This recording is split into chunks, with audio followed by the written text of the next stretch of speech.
ચાલો આજે એક બહુ જ સરસ અને પ્રેરણાદાયક વાર્તા સમજીએ જેનું નામ છે બાજનું ઈંડું અને મરઘીના બચ્ચા. આ સાંભળવામાં તો ખાલી એક વાર્તા જેવી લાગશે, પણ ખરેખર તો આ એક એવી વાત છે જે કદાચ આપણો આખો દૃષ્ટિકોણ જ બદલી નાખે. એક એવી વાત જે આપણને પોતાની અંદર રહેલી તાકાત પર ફરીથી વિચાર કરવા મજબૂર કરી દે. તો શરૂ કરીએ આ વાર્તા, એક બાજની અનોખી કહાણી. વિચારો કે એક બહુ જ ઊંચો પહાડ છે અને એની ટોચ પર એક બાજનો માળો. અચાનક જ ધરતીકંપ આવે છે અને બધું હલી જાય છે. એ જ વખતે માળામાંથી એક ઈંડું સરકીને નીચે ગબડવા લાગે છે. બસ આ એક નાનકડી ક્ષણે એનું આખું ભવિષ્ય બદલી નાખ્યું. અને પછી શું થાય છે? એ ઈંડું ગબડતું ગબડતું સીધું પહોંચે છે નીચે એક મરઘીના વાડામાં. ત્યાં એક મરઘી એને જુએ છે અને એને પોતાનું જ સમજીને એને સેવવાનું નક્કી કરે છે. અહીંથી એક સાવ અલગ જ પરિવારની શરૂઆત થાય છે. થોડા દિવસો પછી ઈંડામાંથી એક નાનકડું પણ શક્તિશાળી બાજનું બચ્ચું બહાર આવે છે. પણ એની આસપાસ તો કોણ હતું? ખાલી મરઘીના બચ્ચા. તો એ પણ એમની જેમ જ મોટું થવા લાગ્યું. એમની જેમ જમીન ખોતરીને દાણા ખાતું અને એમની જેમ જ થોડુંક પાંખો ફફડાવીને ઉડવાની કોશિશ કરતું.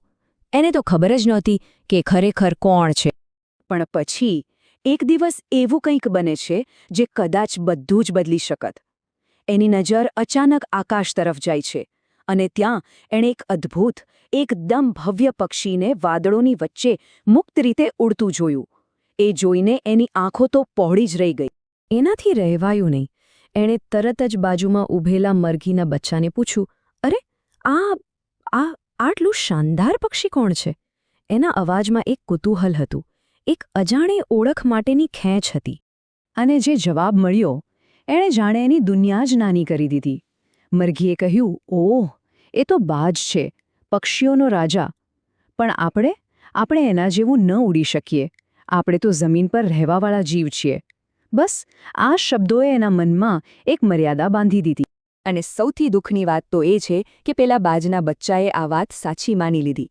એણે ક્યારેય પોતાની પાંખોની તાકાતને અજમાવી જ નહીં. જે આકાશ પર રાજ કરવા જન્મ્યું હતું એણે આખી જિંદગી જમીન પર મરઘીની જેમ જ વિતાવી દીધી.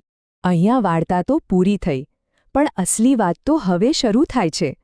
તો સવાલ એ છે કે આ જૂની વાર્તામાંથી આજે આપણે શું શીખી શકીએ? ચાલો હવે જોઈએ કે આ વાર્તાનો અસલી મતલબ શું છે, એની પાછળ છુપાયેલો સંદેશ શું છે. જુઓ, આ વાર્તાનો સીધો સાધો મતલબ એ જ છે કે આપણી અસલી મર્યાદા આપણી તાકાતની કમી નથી, પણ આપણી સોચ અને આપણી આસપાસનું વાતાવરણ છે. આપણે જેવું માની લઈએ છીએ આપણે એવા જ બની જઈએ છીએ, ભલેને આપણી અંદર ગમે તેટલી શક્તિ કેમ ન હોય. આ વાર્તામાંથી ખાસ કરીને 3 એવી વાતો શીખવા જેવી છે જે કદાચ જીવનમાં બહુ કામ લાગી શકે. પહેલી વાત, તમારું વાતાવરણ.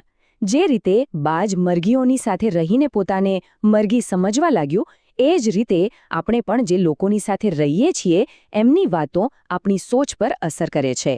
બીજી વાત, પોતાની ક્ષમતાને ઓળખવી. દરેકની અંદર એક બાજ છુપાયેલું હોય છે.